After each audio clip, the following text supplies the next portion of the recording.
They said the ocean couldn't be owned, that it belonged to no one. But by the year 2200, that changed. Because when the land ran out, the rich didn't stop building. They simply moved their empires to sea.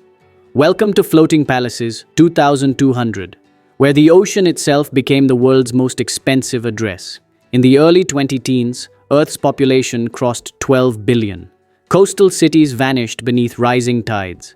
Governments built seawalls. Billionaires built islands. But not the kind you know. Not sand and rock, but self-sustaining floating metropolises. Engineered ecosystems that harvested energy, food, and fresh water from the sea itself. At first, they were research labs, then sanctuaries, and finally, status symbols. Because when the land became chaos, the ocean became luxury. It began with a name, Aquasol Dominion, a $700 billion project launched by a private consortium of trillionaires. Its mission, to build the world's first floating kingdom. Each palace was a city in itself, a kilometer wide, capable of housing 30,000 people, run entirely by AI, powered by hydrogen fusion, and protected by climate-adaptive shields. But it wasn't just about survival. It was about reinventing luxury. Here, the rich didn't just live, they curated existence. Each apartment was an intelligent habitat, learning its owner's moods, memories, and preferences, then shaping reality around them. The ocean outside wasn't just scenery, it was a living part of the architecture. By 2015, ocean living was no longer science fiction. Children grew up never touching land. People traded cities for coordinates. Each floating palace had its own microclimate, laws, and digital currency. Imagine Monaco, but with gravity-stabilized decks, sky harbors, and floating vineyards. You could dine under starlight while your table drifted across the Pacific. Your yacht was your taxi, and your neighbor might be a trillionaire who hadn't touched soil in decades. When the oceans became real estate, the world's economy shifted. Corporations stopped buying land, they bought currents. Shipping lanes became property. Coral banks became gold mines. A new elite rose, the aqua magnates, entrepreneurs who sold the sea one wave at a time. They promised freedom from taxes, borders, and pollution. But beneath the glass blue surface, another truth shimmered. Not everyone could afford paradise. For every palace that floated, there were thousands left behind, drifters, engineers, exiles. They lived beneath the palaces, in the shadows of the rich, trading oxygen, power, and secrets.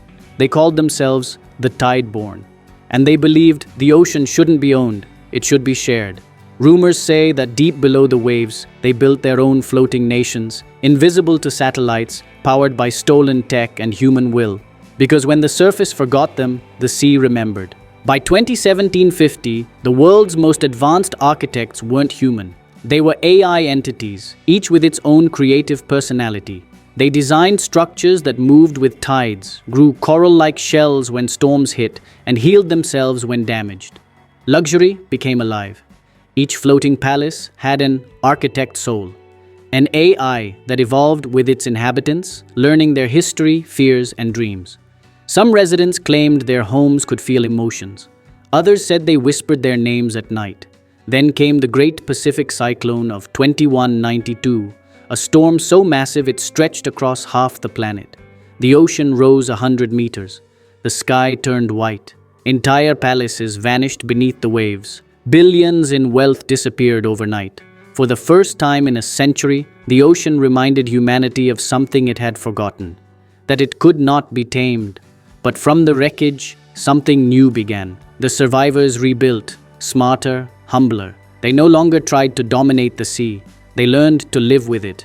The new generation of floating cities, called Blue Earth colonies, were open to all. No borders, no nations, only coordinates. They weren't owned by corporations. They were governed by collective AIs dedicated to balance.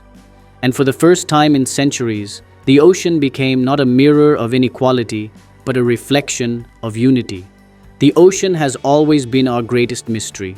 It took everything from us and gave us a second chance. Now, in the year 2200, the richest address on Earth has no streets, no borders, and no land at all, just endless blue. And somewhere out there, floating between stars and sea, is the reminder of what humanity truly is: restless, ambitious, and forever reaching for tomorrow, where ambition meets the future. Subscribe because the story of tomorrow has already begun.